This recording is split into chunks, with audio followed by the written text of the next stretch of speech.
Ассаламу алейкум қазақ елі. Бүгін 42-тің 4-і. Мені мендегі отырғызған павловна ағаштары. Мынау тұқымнан шыққандар. Міне осындай жапырақтары жалпақ. Қолын гүлімен көрсете болады. Бойы осындай ғана өсті. Арасында осындай бір өспей қалғандар да болды, ұрықпағандар да болды. Міне осы қатары бойы еккен. Міне Ода отсау, ең биігі осы болды міне.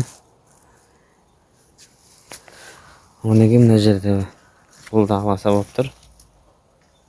Мына жерде дейді сондай аласа. Оны дәрлеп тұрмасаң болғанда бір андай бір құрттар жау екен. Соған дәрлеп тұру керек. Міне құрттар жеген. Келесі басындағы павловнялар. Бұлардың бойы өспей тұр. Ауырып тұр ма? Бірдеңе жетпей тұр ма? Осындай